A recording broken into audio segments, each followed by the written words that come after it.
स्वच्छ देश अपना बनाना है, सही पोषण देश रोशन करके दिखाना है, सारी बाधाओं के पार आना है, अब तो इस रास्ते पे हमको बढ़ते जाना है। गौरी राज्य शाळेत मी इयत्ता 7वी ची विद्यार्थी.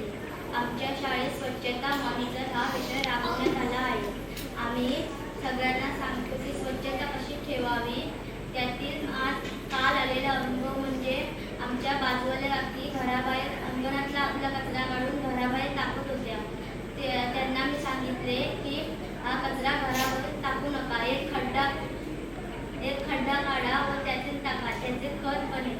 हा तिला माझा विषय पटला आणि ती बोलली सॉरी, मी पुढे करणार नाही असं. नंतर मग ती तसं करायला लागली. सारी बाधाओं से पार आना है, अब तो इस रास्ते पे हमको बढ़ते जाना है, स्वस्थ देश स्वच्छ देश अपना बनाना है, सही पोषण देश रोशन